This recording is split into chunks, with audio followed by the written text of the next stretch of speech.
Bonjour. Hier, je suis allé voir Battleship. Et c'est une grosse merde et j'ai donc décidé de faire une vidéo pour essayer d'empêcher le plus de monde possible d'y aller et de commettre la même erreur que moi. Depuis que j'ai vu ce film, je me sens sale. Je n'ose pas regarder les gens dans les yeux dans la rue et ce matin je me suis levé comme si j'avais la gueule de bois alors que je n'ai pas bu une seule goutte d'alcool depuis longtemps.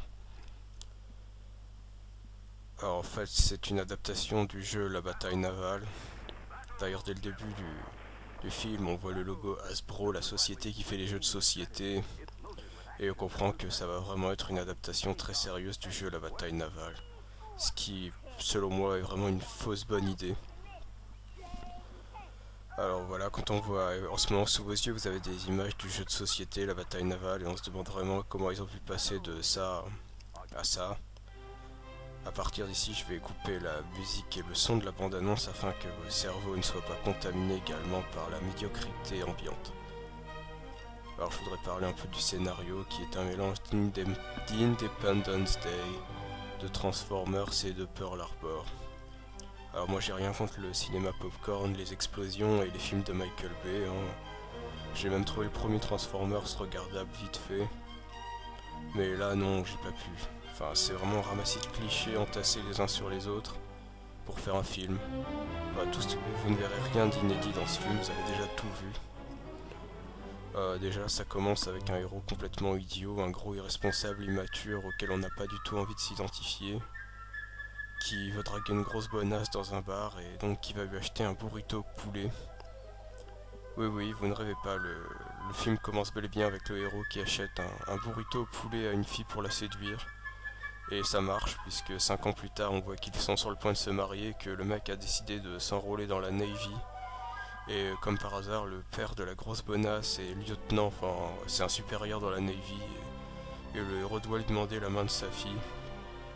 Mais comme le héros est un petit connard, et bien le beau-père n'a pas du tout envie que cet homme épouse sa fille, et donc il doit faire ses preuves et blablabla. Enfin bon, vous voyez exactement où tout ça nous mène.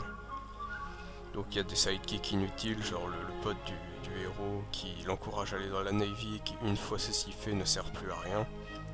La grosse bonasse dont il n'y a pas grand chose à dire, c'est juste une grosse bonasse.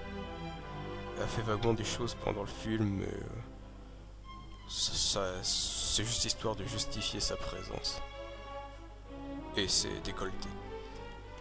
Voilà, donc après la scène des burritos, donc on retrouve notre héros 5 ans plus tard, donc comme je l'ai dit sur le point de se marier, et participant à une cérémonie de commémoration des batailles navales de la guerre du Pacifique, je crois.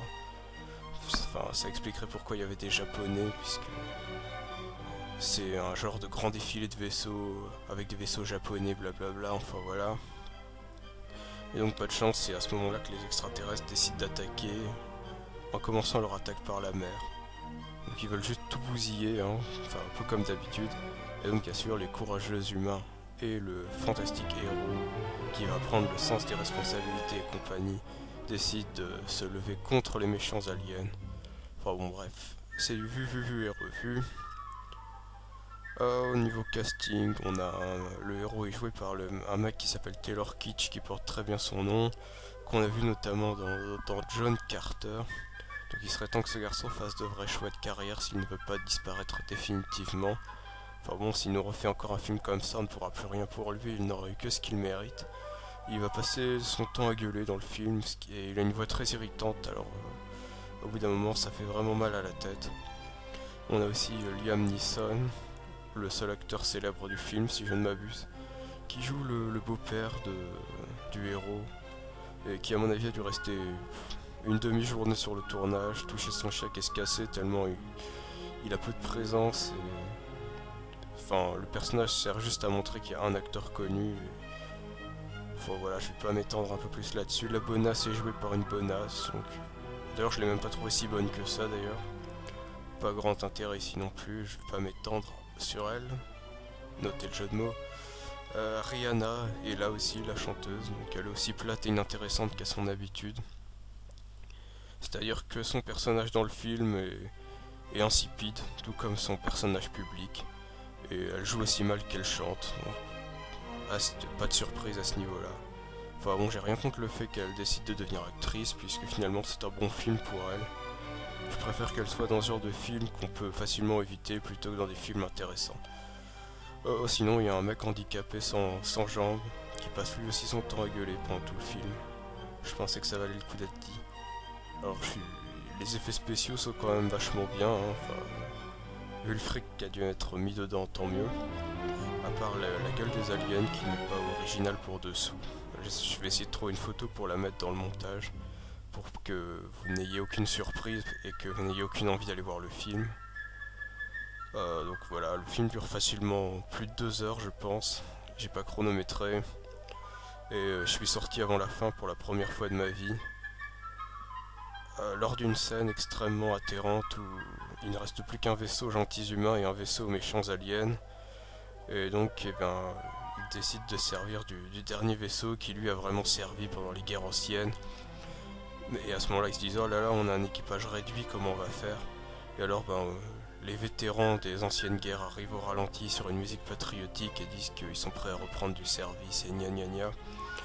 Enfin bon, vous voyez, c'est extrêmement cliché. J'ai beau être sorti avant la fin du film, je sais exactement ce qui va se passer.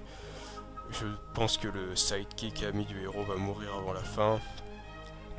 Et que sinon ils sauveront tous leur pays et que le beau-père dira au héros que finalement il a fait preuve de grande qualité et qu'il peut épouser sa fille et tout le monde sera content. Donc Hasbro, s'il vous plaît, n'adaptez pas Hippo, Glouton et Docteur Maboul en film, même si ça n'a aucune chance d'être moins intéressant, mais s'il vous plaît ne le faites pas. C'était une mauvaise idée, vous avez fait un film indigent, restons-en là et oublions-le. Et vous, n'allez pas le voir.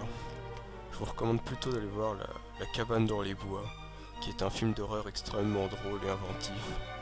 Et vous passerez vraiment un bon moment, voilà. Donc, merci de m'avoir écouté.